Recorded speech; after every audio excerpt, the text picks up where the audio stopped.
Hi,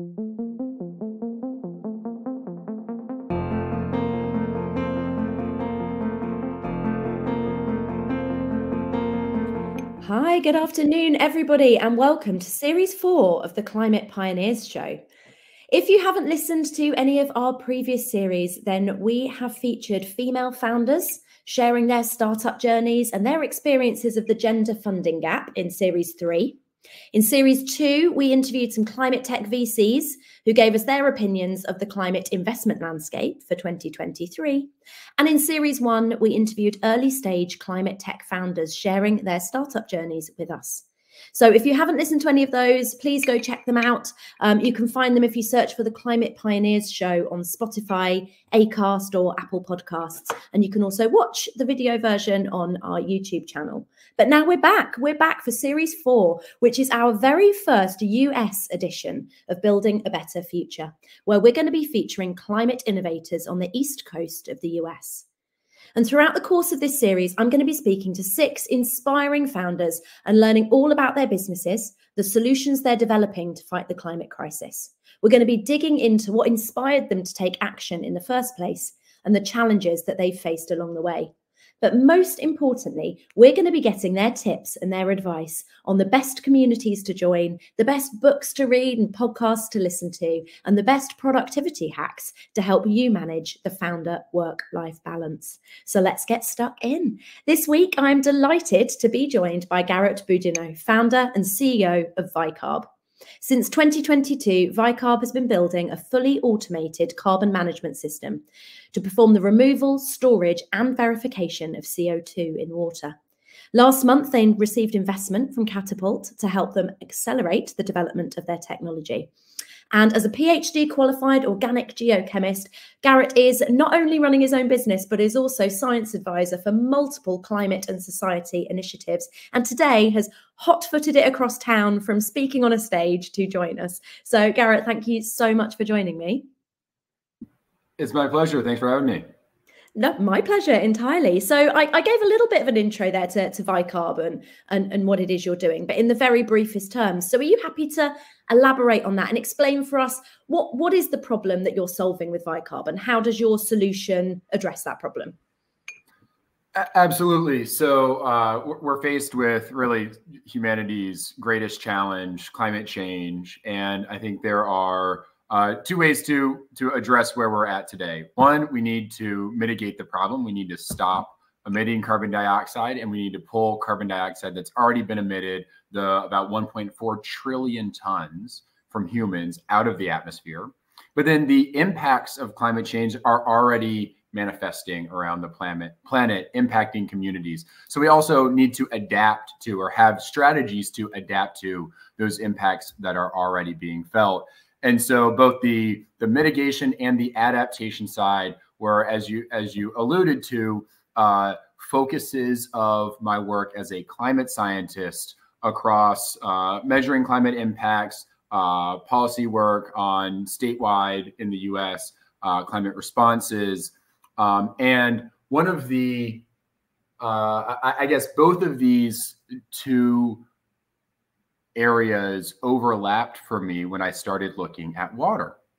Right. I started to see that a lot of the impacts, chemical impacts of climate change, of high CO2 in water, was causing carbonic acid and acidification. And this was having real impacts on coastal communities. But then I was also seeing that high CO2 represented a source of carbon dioxide into the atmosphere from those waters, and saw that as a great opportunity to remove the natural flux or the water-based flux of carbon dioxide to the atmosphere, and also mitigate the impacts of climate change. So all of that is to say, I think, you said it great. We've got this system that can remove, store, and measure carbon in water. And it's really because carbon in water is where those opportunities for climate mitigation and adaptation overlap, intersect best.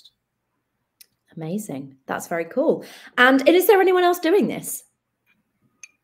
Sure. I mean, we are in a part of the burgeoning yet nascent carbon dioxide removal industry. So there's certainly, and really just in the past couple years, an emerging market and technological landscape of folks like myself who are looking for ways to remove carbon dioxide from the ocean atmosphere system and have developed different technologies to do so. You might have heard of things like direct air capture, these fans that can scrub CO2 out. You might have heard of folks storing it by injecting it underground. There's plenty of folks thinking about the oceans, because the oceans are such a huge carbon reservoir, as an opportunity or a place to do some of this carbon removal. Folks doing this in soil. So it's really an exciting industry to be in, because just about every week there's some new company, some new technology, some new approach that's being devised to be part of this overall strategy. Yeah, absolutely. No, you're right. It is a real growing space, but it seems you have quite a unique kind of gap in that market, if it makes sense, if that makes sense. Yeah, no, absolutely. I mean, our niche is in one part the water, because again, for the reasons I outlined, I think that's the ideal place to do some of this or to do carbon removal. But on the other hand, our core technology is really based around an approach that can measure exactly how much carbon dioxide we are removing and storing. And as this nascent market has developed, there was initially well, I'll say, if folks have heard of carbon offsets, like we think of, paying someone to not cut down this tree, and folks said, oh, we need something a little bit more technological than that, a little bit more permanent than that. And so the industry moved towards permanence. And then folks said, well, wait, carbon dioxide is an invisible gas, virtually weightless. Like, how do we actually know that this stuff is being removed? And so verification really then became the biggest unmet demand in the carbon removal market. And that is really what our approach in core technology is centered on. Okay. Interesting. And so take me back to the beginning. Where did this passion come from? Because you got a long background of within academia, within organic geochemistry and geology, but kind of going back before that, have you always been passionate through your upbringing about climate and sustainability?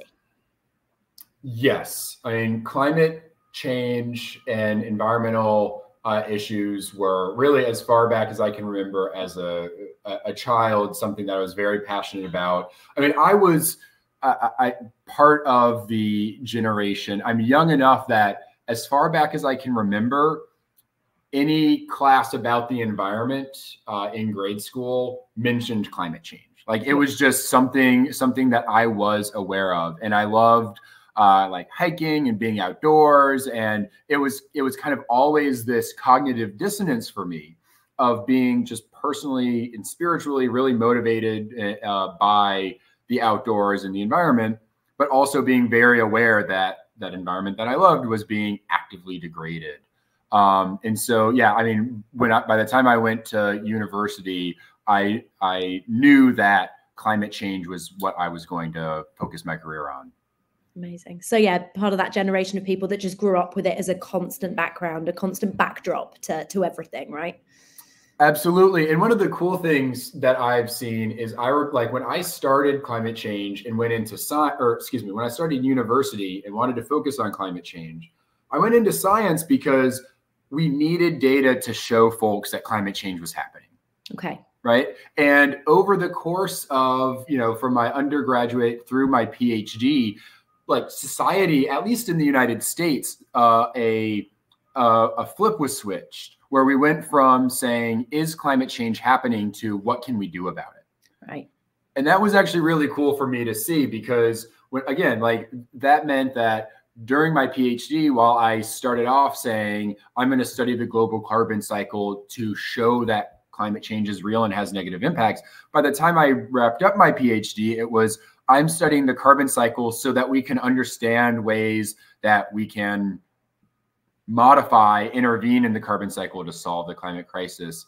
And it's actually now that now that I'm out of school and with Vicarb, we actively work with a bunch of young people. We have, young people on our team. We actually did a lesson with a local high school around our technology just a couple weeks ago. And it's so cool to now see there is an emerging generation of folks who are actually like, they're going to college seeing climate solutions as their ultimate, career trajectory. And that's really inspiring for me. Yeah, absolutely. No, that really, really is. And what about the entrepreneurial side of it then? So the passion has been there as long as you can remember then, that synergy between the kind of passion for nature and the awareness of the damage that we're doing to it and wanting to take action. But where did that like entrepreneurial bit come in? The bit where you thought you had the audacity to think, right, I'm going to do this thing. I'm actually going to create a solution and I'm going to try and solve the problem. Yeah. So I like many PhD students, about halfway through my PhD, I had an existential crisis where I said, again, like I've been so focused on the problem. I'm so focused on this, scientific niche of, the specific part of the carbon cycle that I'm studying, but we need solutions and we need them now. And so that really lit that kind of recognition, that crisis lit a fire for me to anywhere I could find a way to accelerate solutions. I wanted to do that. What that ultimately, the first step was that led me to run a research program at Cornell, still as an academic scientist, but focused on developing and measuring climate solutions. But it was at that time that this carbon removal market started really kicking in. So rather than climate solutions being something that people were talking about to climate solutions being something people were paying for, that was just a great, that changed the ecosystem such that there was then a lot of private sector investment and momentum going into not just the science that I was doing, but commercializing that. Part of that momentum was in my life, New York State, which had a very progressive climate act, one of the most progressive climate acts in the States, recognizing that carbon dioxide removal was a critical part of their goals for net zero over the next few decades, saw that carbon dioxide removal technologies needed to commercialize at a fast rate. And so they actually put money into a fellowship. It's called the Activate Fellowship. There are different hubs of Activate around the states, but they helped stimulate the establishment of an Activate Fellowship in New York City, specifically focused on carbon dioxide removal. And so Activate is a 2-year fellowship. They take largely folks who have PhDs who have never experienced running a startup, entrepreneurship, anything like this, but who are passionate about taking their scientific innovation to the market, and provides training, R&D, funding, support, mentorship, all the things that you need to make that happen. And so that was really the biggest catalyst in my transition from scientist to startup founder, was having that initial support to be able to take that step into starting Vicarb, knowing that I had the necessary support we needed. Amazing. And that's like the perfect blend, right? It's this like inner immediacy building of like, we need to do something about this. The market and the world becoming ready for it, and carbon removal and carbon offsets becoming a thing, and there being a commercial market for it. And then at the same time, this catalyst, this vehicle that enables you to go from being a scientist to turning this into a business and capitalizing on that commercialization. So yeah, that's the perfect blend, right? And how, I mean, did Vicarb exist as a business? Had you like incorporated that as a business? Was this something you were acting on and then you took it into Activate, or did you kind of incubate this within the world of Activate? What was the order there? Yeah. So when I applied to Activate, I essentially said, there's a specific class of carbon dioxide removal that leverages the inorganic carbon cycle in water. And I said, for all of this specific class, whether it's done in soils or in the oceans or underground, this measurement problem, this verification problem in the market really needs a technology solution. And that's something that with my technical background, I have these skills to be able to solve. So it was very much kind of an ambition to solve this problem and kind of demonstrating like, hey, I've done research and gathered the necessary data across a number of different conditions to support that. So actually my first few months in Activate were, it was only made possible because I had the support in the R&D funding to really just head down focus on innovating some of this, and started to build an early team of Vicarb, developing and prototyping and modeling what this solution would be. And once we recognized there and using that core technology kind of plan a strategy, that's when Vicarb was incorporated in August proper. So yeah, August of 2022. And so it was, and coming out, like once we incorporated, we built like we filed our provisional patents, built our first proper prototype. And it was from there that we really hit the ground running. Amazing. And how long was that Activate program for? It's ongoing. It's a 2-year fellowship. Oh, cool. So you're still in it? Yes. Yes. And how's that last year been? Talk me through the kind of the process. You mentioned a little bit there about kind of getting the patents, getting the prototype up and off the ground. How challenging was that? What were the kind of major roadblocks that you faced in that first year? Yeah, I mean, so the first year was all about de-risking the technology. And so it was a combination of prototyping, finding, engineers and other scientists to help with that prototyping. And that included a hardware component, a software component, doing laboratory analyses on that. I was, for our first year, spending 20 hours a week just coding and processing data alone while trying to do all, while doing all the other startup founder responsibilities. Planning a roadmap for, or maybe I should actually say testing different potential roadmaps for commercializing that technology. Because again, like this carbon removal market is so nascent and constantly changing that like the field looked very different 1 year ago than, when we finished our first prototype to today. And so the active customer discovery, active ecosystem networking, because carbon removal, it's the customers are, quote unquote customers can be at the same time, software companies in San Francisco and federal government agencies and nonprofits. I mean, so it's just a huge ecosystem, and really spending that first year, I call it all customer discovery, of just really getting a sense of where does this core technology and my vision for how it has the greatest impact actually manifest in this market as it's emerging. And then how can we use that insight to strategize or to create a strategy for us to commercialize it in that way.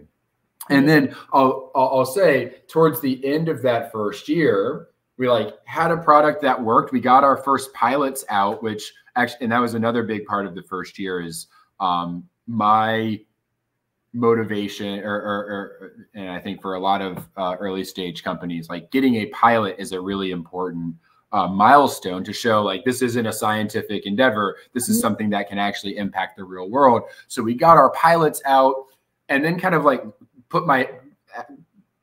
looked up after having my head down on de-risking the tech, and so oh, we actually really need to do a lot more, not just on customer discovery, but customer acquisition. Right. And so we've been, probably from August 2022, or excuse me, 2023 to now and on, it's much more concrete. It's only made possible by the fact that we had secured enough data and confidence in our core product that we can now have much more concrete customer acquisition strategies. And I think also, as you said, the fact that this market is moving, evolving, maturing so quickly, that actually any plan that you had made in earnest 12 months ago would probably have needed to have pivoted or changed or evolved since then anyway, right? So, yeah. Yeah. Well, and I will substantiate that. I'll tell kind of our core innovation was this measurement technology.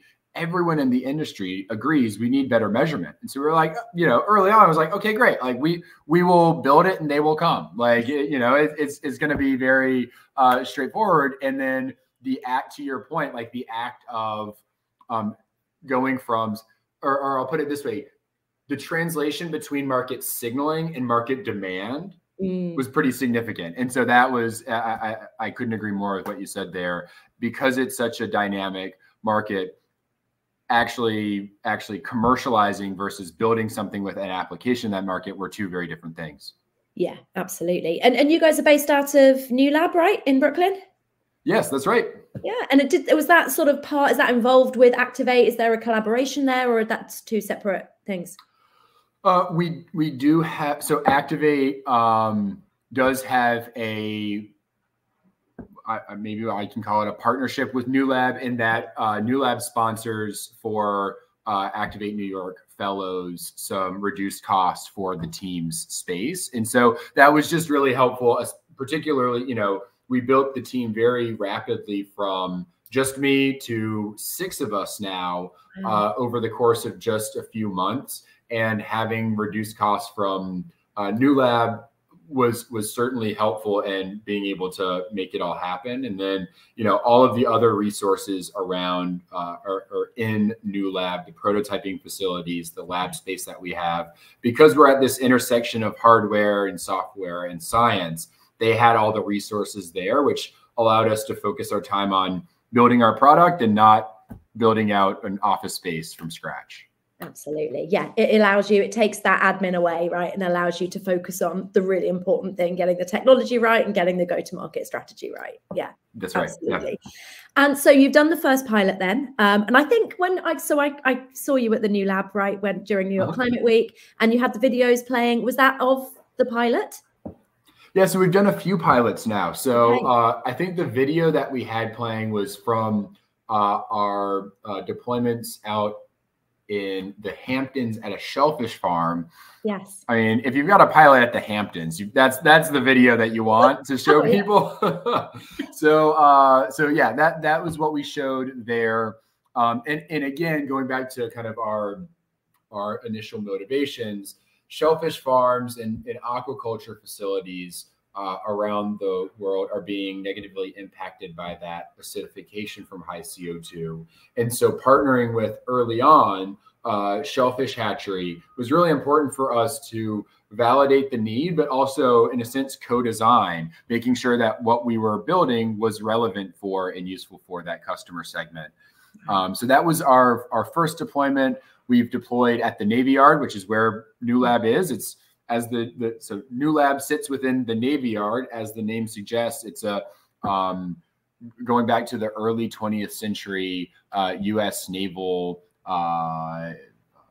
construction and engineering site campus, and they've really renovated that for startup innovation and support. They have a ton of waterfront because it's the Navy Yard. So we were able to do some testing there. And then the big long-term deployment that we more recently established was right in the New York City harbor at what's called the Governor's Island. Sorry, I think it's just called Governor's Island. I always say the Governor's Island. But so Governor's Island is largely managed by, part of it is managed by the National Park Service. And then most of it is managed by a 501c3 land trust. And they have recently established at least $400 million initiative to leverage this relatively small island in the middle of the New York City harbor as a test bed and innovation hub for climate solutions. That's so cool. And so as soon as they announced that in October of 2022, so like right when Vicarb was established, I heard about it through some partnerships here in New York City and started conversations early on with them, recognizing like, hey, you're surrounded by water and want climate solutions. We use water for climate solutions. And so Vicarb was actually the first pilot in that new Climate Solutions Innovation Hub there. So we deployed that this past summer. It's still ongoing. That's a long-term deployment, actively removing CO2 in the New York City harbor. That's so cool. Amazing. Fantastic. And what does this kind of, so present state at the moment, you're based in New Lab, 6 people, 3 pilots, you know, underway and or completed, and now this kind of focus on commercial go-to-market strategy and obviously continually iterating and enhancing the tech itself. But what does this next 12 months, you've got another 12 months or so on the Activate program. What does this next 12 months have in store for you? Yeah, so you alluded to this earlier. We were able to leverage the real world data that we generated in demonstration of our process working to secure our first carbon removal purchase from Stripe. And they're the folks from the Frontier Fund. Like, they're very much the premier or the market shaping purchasers through an advanced market commitment for carbon removal. So that was really exciting for us. We now have, you know, a paying customer to incentivize our scaling up. And so we're actively building our much larger scale system. And we've actually been getting a ton of inbound now, as well as outbound customer acquisition across aquaculture, across ports and marinas and municipalities, all folks who, for either and the carbon benefits and the water quality benefits, want to deploy our technology on the shoreline that they own and manage. And so we're building our next system that will be deployed. Our goal is to be deployed in the first quarter of 2024. That will remove minimum 10 tons of CO2. We actually think in some of these waters where the CO2 is higher, we can get much more carbon dioxide removal. That's really where our head is, our heads are down focused on that right now. I will say on the tech side, we're still, and I think you said this well, like still developing, still de-risking key components, kind of getting into the weeds on our tech, but I think it's relevant. While we've demonstrated that our system works, now we're really optimizing the unit economics, and the carbon removal chemical process that our system uses or drives is it consumes a mineral feedstock. Now, one of the benefits of how we designed our system is it's flexible to what kind of feedstock it can use. We can use a lot of different kinds of feedstock. So as we scale, we can access lower cost and locally available feedstock to drive this process. But part of our kind of engineering and technical de-risking milestones are certainly, and actually expanding the portfolio of feedstocks that we can use. So for example, we've gotten access to or interest from some mining companies, and they've said, hey, we've got this type of feedstock. You're not using this now, but if you could use it, we'd be a big customer. And so now we're working on really kind of fine-tuning our system to be more universally applicable across these. Again, these are all issues of scale and unit economics, which is an exciting task to be focused on. Absolutely. And so taking sort of waste streams from other industries and using those as feedstock. Yeah. That's right. That's right. Okay, that's amazing. And how have you found the wider market this year? I mean, it sounds like there's loads of positivity there for you in terms of how the carbon markets sector is developing, but from a kind of market forces, regulatory perspective, has there been a fair wind in your favor on that side this year?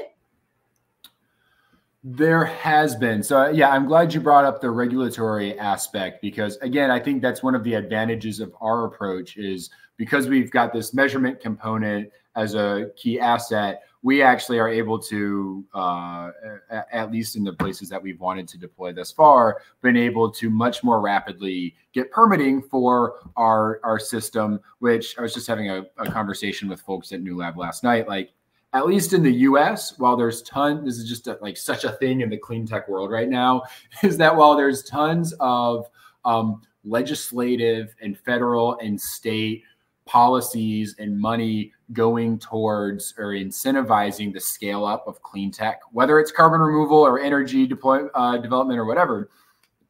The barriers of permitting, just because of how infrastructure deployment that ecosystem is here in the United States, has been very difficult. Actually, the offshore wind industry just took a big hit in the past couple of weeks because of permitting problems. Permitting problems were part of why a major offshore wind deployment, I think, was ultimately killed. So that's something that I know a lot of the carbon removal world has had a hard time with. We've actually, and this gets to your point about the good stuff, we've actually had very few problems with that. And we've got, and that's just part of, I think, one of the assets of our technology. And then certainly, again, in the United States, everyone's talking about the Inflation Reduction Act that put a ton of money into things like carbon removal through a number of different mechanisms. The Department of Energy here just recently announced that they're going to be purchasing their first bout of carbon removal, which is really big. So yeah, all of that on top of the other, for example, for us, the National Oceanographic and Atmospheric Administration has a number of funding opportunities. There's just like a lot of money going into the different circles that make up our Venn diagram, again, whether it's adaptations, mitigation, ocean, climate. And so it's really been exciting. It's also, as a relatively small team, a lot to manage. And so we've got our hands full. Yeah, I bet. And how hopeful do you feel for the future of the climate sector broadly, but for the carbon removal part of that over the next year? Because I appreciate with an election coming up next year, none of us have a crystal ball. You can't know how that will go. Do you still feel hopeful despite what may happen on the kind of broader political stage?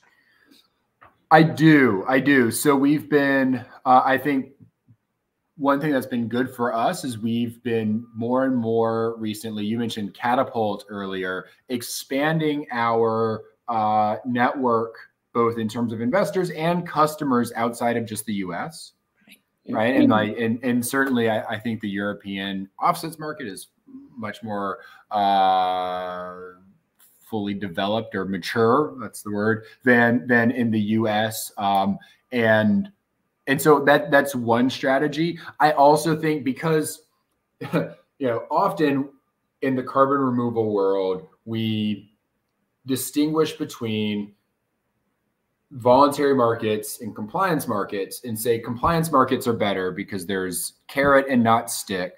Excuse me, stick and not carrot for compliance markets. And we want that regulatory stick to force people to, or enforce that people reduce their emissions. And I agree with that. However, the voluntary market space does mean that if there are corporates and corporate initiatives that have money allocated for purchasing carbon removal, it's independent of or less dependent on who's in office, what the specific regulations are. And I think, I kind of get that sense across ESG, just ESG broadly, is that there's enough momentum there in the private sector that seems to be decoupled from public sector and democratic risk, that we're at least feeling like we're in a pretty good place. Amazing. Excellent. And is there anything that could help you, Justine, if there's anybody out there listening to this today that could help you in some way? What would be your one big ask for what could really drive you forward over the next year? Oh gosh, yeah. I mean, so as I said, building is a huge component of what we're doing right now. So a lot of engineering, a lot of building. Love to hear from and meet with folks who can contribute to that, because we're in this very interesting sector in engineering and building of like part chemical engineering, part sensor development, part like plumbing and maritime engineering. Like it's just, and so the scales that we're building at, not all hardware engineers or electrical engineers have done. So that's always something that we're looking to talk with more folks in those areas. Certainly on the investment side, I mean, we're early stage. We're still definitively pre-seed. We are, as we kind of hit our next milestones, planning a proper seed round. And so folks who are excited about the climate opportunity, the water quality and ocean opportunity there, we are always looking to expand our network in that space. And then the final thing I'll say is from a kind of business growth perspective, we're very fortunate to have advisors, not just from Activate, but really from a number of different ocean and climate and commercial organizations who are providing a ton of support and resources so that the core team can focus on doing what we need to do on product. But again, as we've said many times, like this carbon market space, in addition to the ocean tech space, are such niche environments that we will take all experienced help we can get in those fronts. Amazing. That's great. Well, I, for one, am very excited to see how that plays out over the next year for you. I always round these episodes out with 3 quick fire questions, if that's okay. So my first one being, and these are kind of tips and advice that we hope will be really beneficial to other people listening. So the first one being, what community, sort of people-based resource have you found to be the most impactful for your journey so far and that you would recommend to others? So that could be, an accelerator, a community, a networking event. What would you recommend? So we mentioned Activate, and that's it. So those types of accelerators, Catapult has an accelerator that we're part of. There's another one for ocean tech called See Ahead or Blue Swell here in the States. So those kind of accelerators, again, where they provide catered support, has been absolutely critical for us. Amazing. That's great. Thank you. And the second one being a media-based resource. So books, podcasts, TED Talks, things like that have been valuable, impactful, insightful, and have helped you along the way. One that I started listening to even before I was a startup founder. It's by U.S. National Public Radio or affiliated there. It's called How I Built This. Oh, yeah. Yeah. Yeah, exactly. So that's a very good one. On my worst days when things are just it feels like nothing's going right, and I feel like I'm just at my wit's end, my wife will be like, remember, just about every successful How I Built This, they have one of these days. They do. And so that's really helpful to have that context. Yeah, absolutely. Yeah, you need to go back and listen to that and be like, Airbnb almost didn't make it. Yes, exactly. Exactly. And then the last one being a productivity tip. So have you got either a great time management tip or a tool, a program or a methodology, anything like that you use to help you manage your workload or manage the work-life balance? Yeah, I mean, I've actually found, and this is a little maybe counterintuitive, but for me, the best, I just have a personality where I have to exercise. And I think in the startup world, it's just when we're busy and trying to save the planet, it's so easy to just focus on work. And I'm more productive when I can go on a run and do things like that. So that's really helpful for me. Perfect. So just downing tools, getting out in the fresh air and switching off. That's when you have the best ideas though, right? Yes, exactly. That's right. Yeah, totally. Well, that's amazing. Garrett, thank you so much for joining me. I do really, really appreciate it. It's been a real joy to hear more about your business and about what you've got planned for the next year. Well, it's been my pleasure, and I appreciate everything you're doing with this. It's a great resource. So thank you. Thank you so much. And thank you to everybody that's joined us and listened today or on the catch up. Really appreciate your support. We've got 5 more episodes lined up coming at you every Wednesday for the next 5 weeks. So please do come back and join us next Wednesday at the same time. Until then, have a great rest of your day. Thanks, everybody, and goodbye.